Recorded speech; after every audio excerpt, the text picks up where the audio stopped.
अपने बलवान शत्रु को हम इन दो चीज़ों से मार सकते हैं।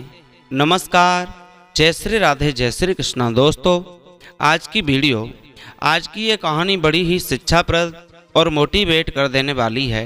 आपसे निवेदन है, आपने अभी तक इस चैनल को सब्सक्राइब नहीं किया तो चैनल को सब्सक्राइब अवश्य ही कर लेना, ताकि इस वीडियो के अंदर छुपी हुई जानकारी आपको प्राप्त हो सके। आइए कहानी शुरू करते हैं कि वे दो चीज़ें क्या हैं जिससे हम अपने बलवान से बलवान शत्रु को पराजित कर सकते हैं, मार सकते हैं, उस अपने शत्रु से छुटकारा पा सकते हैं। आइए एक कहानी के माध्यम से समझते हैं। दोस्तों, प्राचीन समय की बात है। एक किसी जंगल में एक हाथी रहा करता था जो कि बहुत ही दुष्ट था। वह जंगल के बाकी जानवरों को बहुत परेशान करता था। जंगल के सारे जानवर उससे बहुत परेशान रहने लगे थे दोस्तों, लेकिन वह उसका कुछ कर नहीं सकते थे, क्योंकि हाथी आकार और ताकत दोनों में ही उनसे बहुत बड़ा था। एक दिन वह हाथी कहीं जा रहा था तो उसे रास्ते में एक पेड़ दिखा। उस पेड़ पर कुछ चिड़ियां रहती थीं तथा उनके घोंसले भी थे जिनमें उनके अंडे रखे हुए थे। इसके अलावा उस पेड़ पर और भी कई जानवर रहते थे दोस्तों, जैसे कीड़े, मक्खी और गिलहरी आदि। उस पेड़ को देख करके हाथी ने उनसे शरारत करने की सोची, यानी उसने अपनी सूंड से जोर जोर से पेड़ की टहनियों को हिलाना शुरू कर दिया।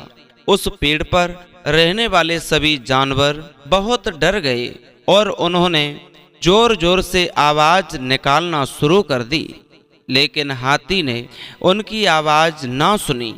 वह टहनियों को हिलाए जा रहा था।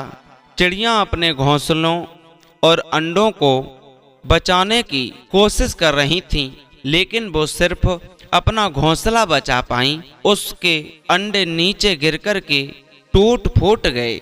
ऐसे ही बाकी चिड़ियों के अंडे भी टूट गए।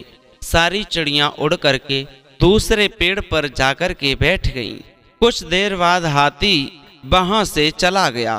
दोस्तों, सारी चिड़ियां वहीं बैठ के रोने लगीं और कहने लगीं कि वे इस हाथी को नहीं छोड़ेंगे। इसने हमारे अंडों को तोड़ा है, क्योंकि उन अंडों से ही हमारी संतान हमें प्राप्त होती।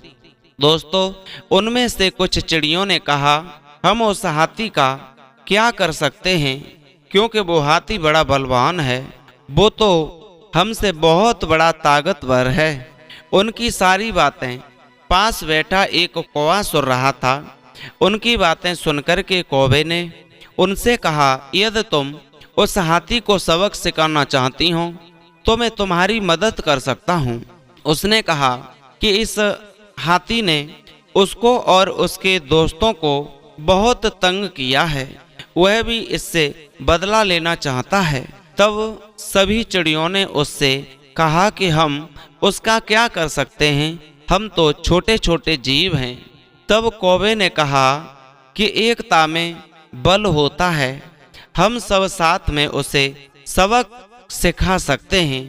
कौवे ने कहा कि मेरा एक दोस्त मेंढक भी है, हम उसकी मदद भी ले सकते हैं और हम कुछ और दोस्तों की भी मदद ले सकते हैं।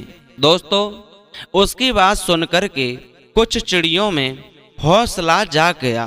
उन्होंने कहा कि हम भी इस काम में मदद करेंगे, और हमारे कुछ दोस्त भी थे उस पेड़ पर, जैसे गिलहरी और मक्खी, वो भी हमारी मदद करेंगे।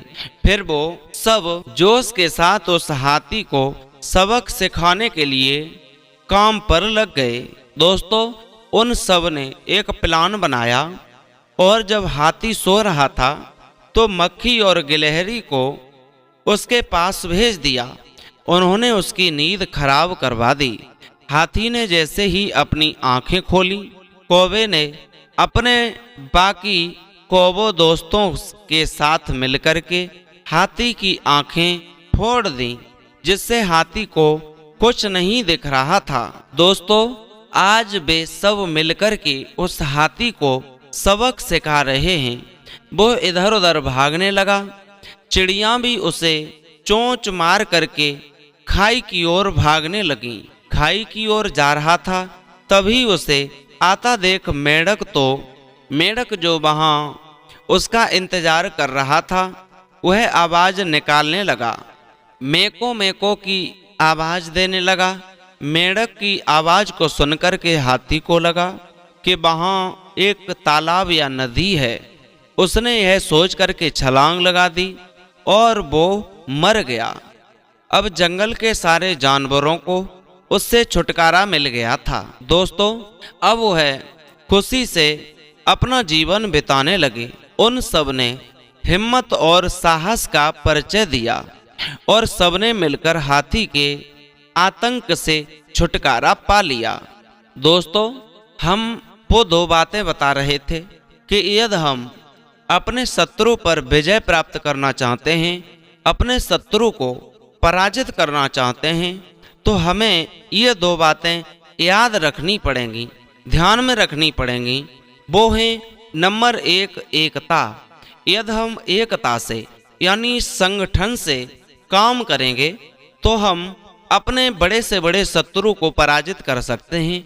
जिस तरह से वहाँ सब चिड़ियों ने और उस कौवे ने और उन मक्खियों ने, उन सब ने मिलकर के, मेढक ने, सब ने एक साथ यानी एकता का परिचय दिया, एक हो गए और उस बलवान हाथी को सबक सिखा दिया यानी मौत के घाट उतार दिया। नंबर 2 है, वो है ज्ञान। हमें ज्ञान की भी बहुत ज़रूरत है। यदि हम एकता कर लें, संगठन कर लें, यदि हमारे अंदर ज्ञान नहीं है तो बिना ज्ञान के संगठन अधूरा होता है।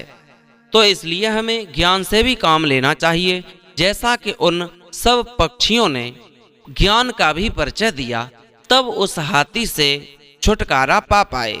दोस्तों, उम्मीद है आपको ये कहानी जरूर पसंद आई होगी, क्योंकि कहते हैं एकता में बड़ा बल होता है। यदि हम सब एक साथ मिल जाएं तो कोई भी बड़े से बड़ा काम हम छोटा बना सकते हैं, बड़े से बड़े काम को भी कर सकते हैं, एक साथ बड़े काम को आसानी से कर सकते हैं। हम बड़ी से बड़ी मुसीबत को आसानी से हल कर सकते हैं। दोस्तों, जिस तरह से आपने कहावत तो सुनी ही होगी कि जो झाड़ू होता है, कितनी भी गंदगी हो, यदि वो झाड़ू सींकें इकट्ठी होती हैं, एक होकर के जब झाड़ू का रूप ले लेता है, तब उससे पूरा करकट गंदगी साफ होती है। उसी तरह यदि हम सम्मिलित हो जाते हैं, इकट्ठे हो जाते हैं, तो हम अपने दुष्टों को, उन अपराधियों को, उन अपने दुश्मनों को मौत दे सकते हैं। और वही बढ़नी उस झाड़ू से यदि हम अलग अलग सींकों कर देंगे तो हम गंदगी को साफ नहीं कर सकते हैं। उसी तरह हम अपने शत्रु पर विजय तब पा सकते हैं जब हमारे अंदर एकता होगी। हमें एकता से काम करना ही पड़ेगा। हमें ज्ञान की भी बहुत ज़रूरत पड़ती है। तो दोस्तों, आप समझ गए होंगे कि हमें वो दो चीज़ें क्या हैं। नंबर 1 एकता, नंबर 2 ज्ञान। इन दो चीज़ों के अलावा हम अपने शत्रु पर विजय प्राप्त नहीं कर सकते हैं। बड़े से बड़े शत्रु को यदि हमें मात देनी है, उनसे अपना बदला लेना है, तो हमें एकता और ज्ञान से ही काम करना पड़ेगा। उम्मीद है आपको ये वीडियो ज़रूर पसंद आई होगी। अच्छी लगी तो चैनल को सब्सक्राइब करें, लाइक शेयर कमेंट करना न भूलें। फिर मिलते हैं ऐसे ही नए इंटरेस्टिंग टॉपिक के साथ, मोटिवेट करने वाली कहानी के साथ। तब तक के लिए सभी भक्तों को